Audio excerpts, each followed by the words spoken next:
This is the 2022 Avalon Hybrid XLE. If you're in the market for a sleek sedan that you can depend on, then the Avalon is the car for you. 2022 is the last year for the foreseeable future that Toyota will make the Avalon, which will make them very tough to come by here soon. With Toyota's Safety Sense 2.5, an estimated 44 miles of gas to the gallon, a sunroof, and a roomy trunk, this Avalon checks all the boxes you could possibly need for a mid-size sedan. The best part is that this Avalon is protected by Toyota's certified pre-owned warranty. Today, we're taking Dom Marcinkevics for a ride. The 5'9" winger joined the Dawgs this season, and the Riga, Latvia native has tallied 5 goals, 14 assists, and a +6 rating in 41 games this year for Roanoke.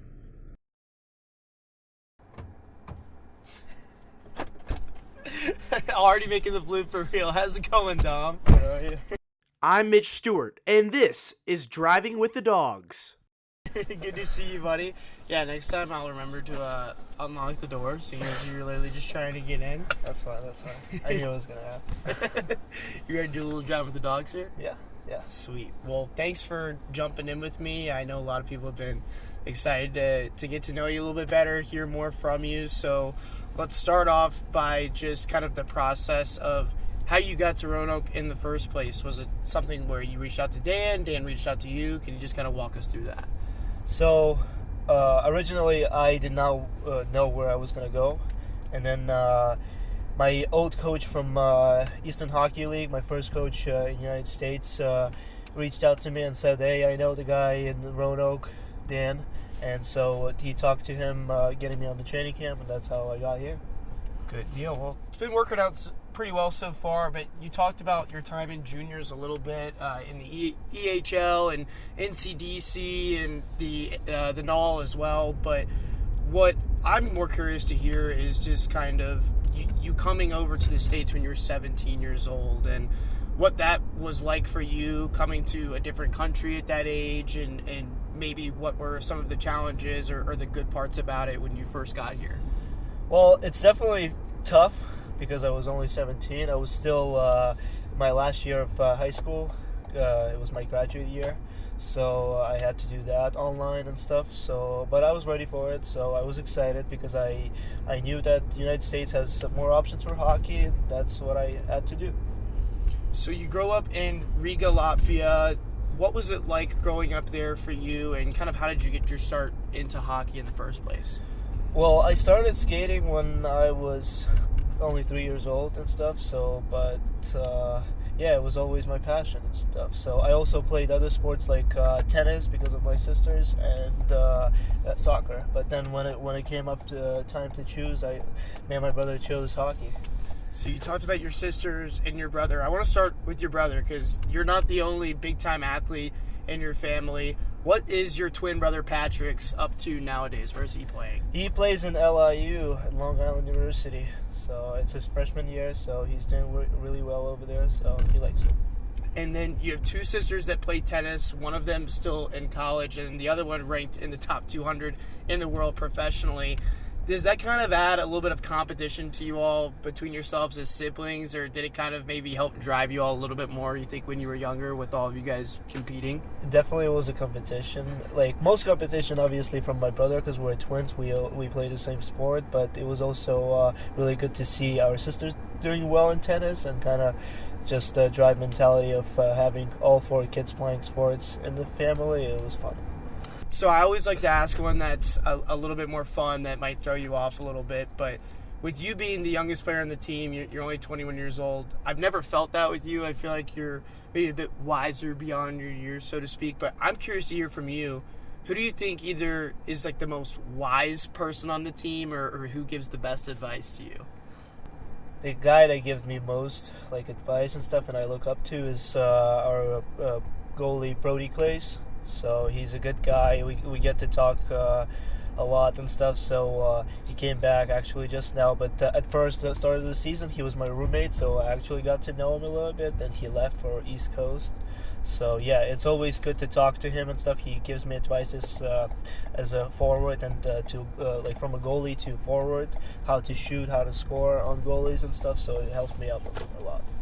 So you've had a really strong rookie season here with the Rail Yard Dawgs, but I think the thing that immediately kind of jumps out to people that have gotten the chance to watch you is you have really, really top-end speed, and your work rate, too. You put that speed to work pretty often.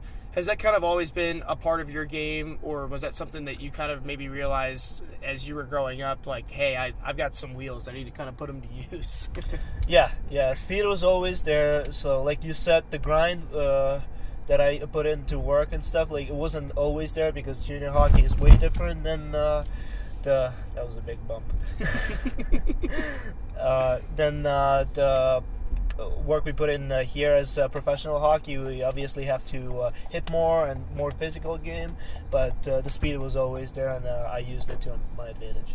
So with that high work rate, I think that you've become maybe one of the harder players to play against in the league, just as far as you're always hounding people on the forecheck. You're never going to give up an icing that's going to be easy. You're going to make everyone have to race back and get it. And I think people have become pretty angry with you and pretty frustrated with having to play against you, and you end up kind of having to stick up for yourself. Do you feel like you kind of have to play with a chip on your shoulder because of your play style and you not being maybe the biggest guy on the ice, or is that kind of just something that you don't really think about during the game?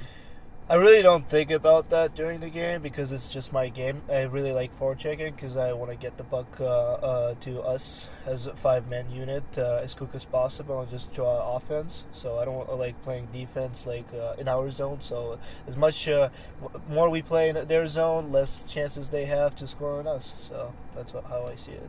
You had maybe one of the most savage celebrations of the season this year when Roanoke was able to play Quad City right back before New Year's. It's Jansen throwing it in front. Marcinkevics scores! A power play goal for Dom Marcinkevics, his 4th goal of the year, and it's 4-0 Dawgs over Quad City with just over 5 minutes to go in the third.